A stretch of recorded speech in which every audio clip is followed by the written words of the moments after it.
It is very easy to get under Donald Trump's skin, but to live rent-free in his head is a step above. And that is exactly what former President Barack Obama does every second of the day. And it just got even worse for Trump because Obama took a step in humiliating him, devastating him, and blowing up his plan in a newly shared call that has Trump losing his mind. This is a legal bombshell rocking the administration and their election fraud plot that we are going to get into. But before we do, if I could quickly ask you to leave a like on this video, and if you haven't already and you enjoy our channel, to hit that subscribe button because it goes a long way in supporting our work. Now, before we can get into the bombshell news from Barack Obama that, of course, has Donald Trump so crazy, I want to start with someone else who lives rent-free in his head, giving us some context on what Barack Obama just did, and that's Jasmine Crockett calling out Donald Trump and his distractions right here.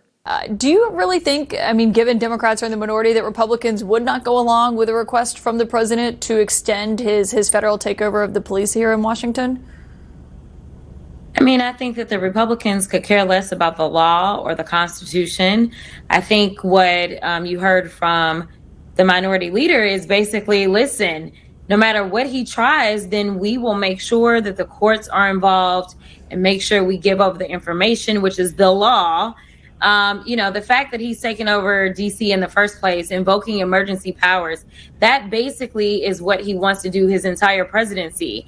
And frankly, the only emergency that we've had is the fact that he somehow made it back into the White House. That is how he decided that he was going to somehow initiate the Enemy Aliens Act. It's how he decided that he was going to go about taking over DC. It's how he decided he was going to invade the city of Los Angeles. It is time for us to get back to actual democracy, which is not an emergency, not to mention the tariffs. He's also invoked emergency powers during the tariffs. And the reality is that he is the only one that is creating the crisis.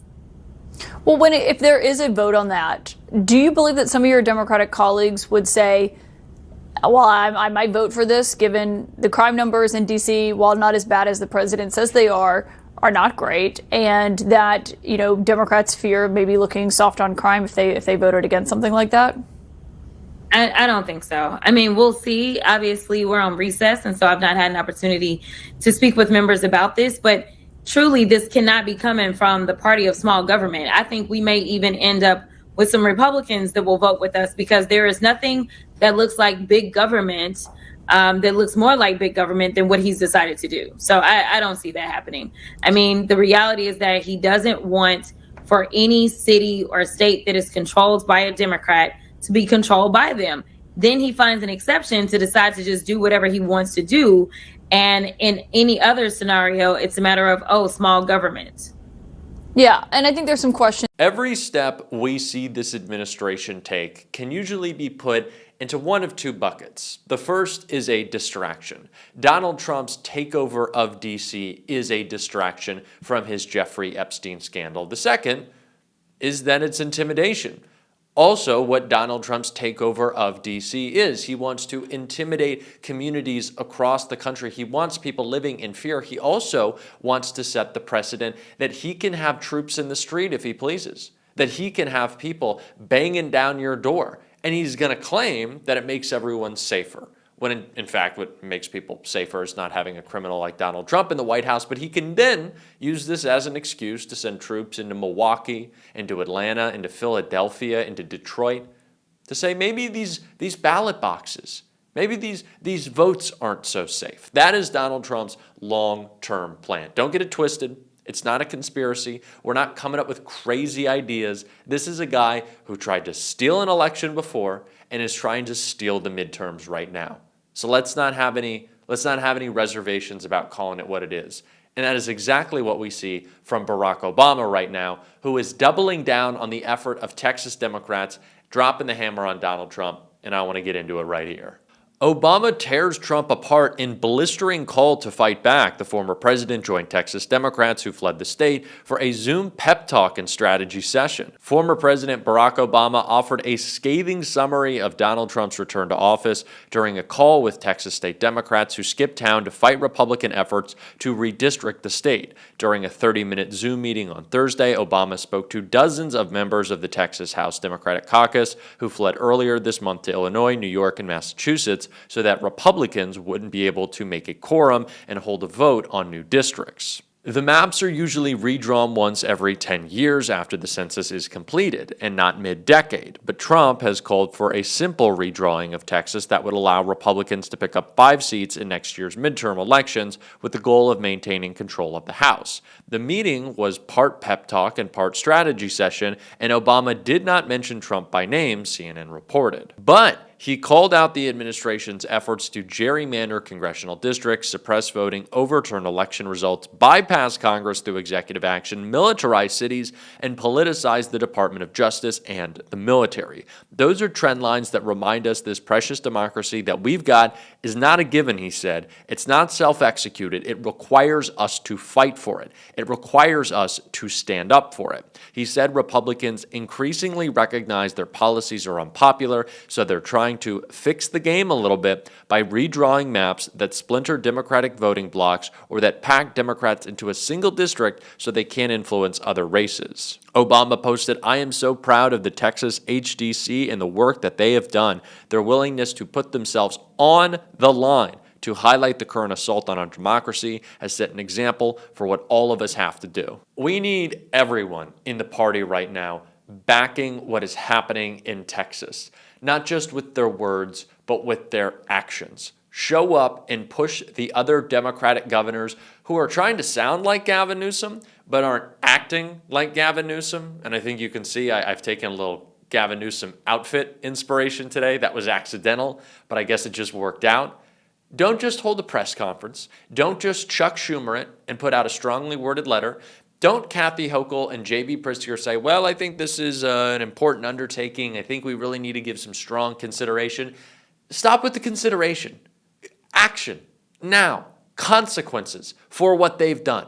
Fight back. Don't be feckless, be fearless. I am so tired of us just talking. Stop with the talking.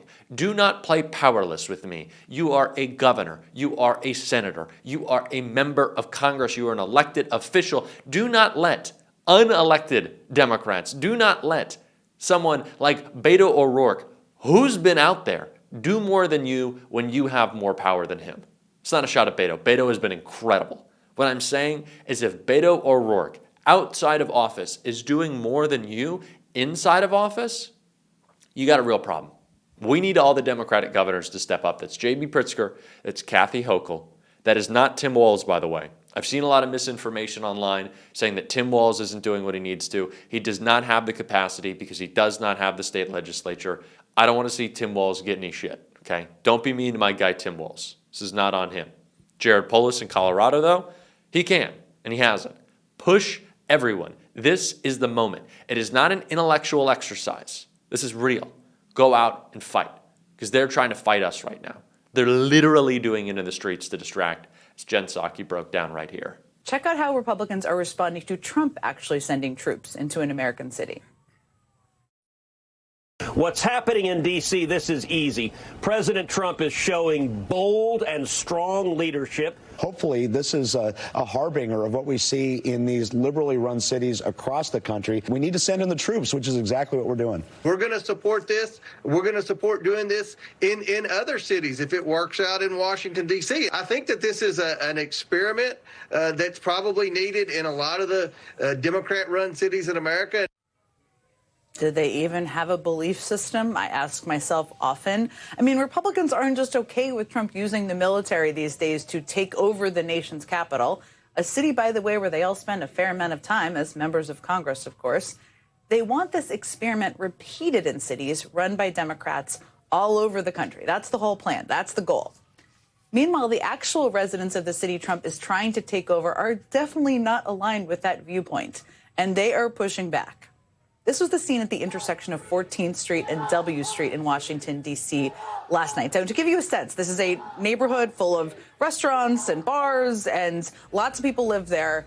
Bystanders chanted things like, "Get off our streets," "Go home fascists," and "Read the Constitution," at a bizarre mix of federal law enforcement officers and local police who are now under Trump's control.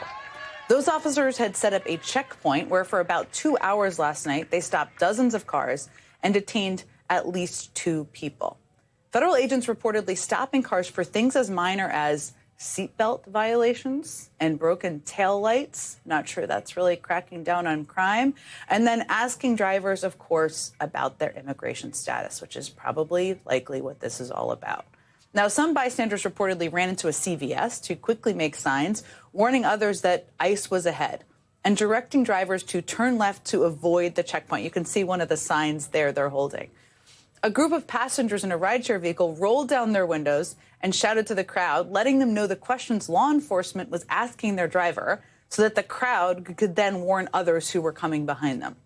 Someone else blared Vanilla Ice's classic song, Ice Ice Baby, A+ points for creativity from the sidewalk, while others shouted advice to drivers, encouraging them to ask for badge numbers or remain silent. That was D.C. last night. The people of D.C., which doesn't surprise me, I've lived here a long time, pushing back in practical ways against what Trump is trying to do to the city. All the way on the other side of the country, we also saw something similar. Today was the first day of school for the more than 500,000 children in the LA Unified School District. And in addition to worrying about first day outfits, believe me, that's a thing. I have 2 elementary school kids, it's a thing. And school supplies, students and parents across the city were anxious about something much bigger because of our federal government. As the LA Times headlined it today, fears of immigration raids cloud LAUSD's first day. But just like the people of DC, the people of Los Angeles are pushing back. This is Ron Gochez, a high school history teacher at Maya Angelou High School. He had to teach today, but he got up hours before school started to patrol the streets around his school looking for federal agents. And Gochez is part of an organized group of faculty and volunteers, like some of the people you see here, that plan to patrol all across the city before and after school every day to warn students and parents if and when ICE shows up. The group says they hope to have at least 5 to 7 volunteers per school every single day. This is a big distraction, whether it be from Trump's tanking poll numbers, his failed economic agenda, his capitulation to Putin, of course, his relationship with Jeffrey Epstein. It's all a distraction. And we got to fight back. We're certainly going to be doing so on this show, and we're going to support real fighters like Gavin Newsom. And if you want to support us in doing so, I like to consider myself a bit of a fighter. As always, you can hit that subscribe button, leave a like on this video, and if you stuck around at the end, drop a blue heart in the comments. I'd also like to say one more thing. I saw a comment yesterday about how I wear a lot of black shirts. I do have more than one black shirt.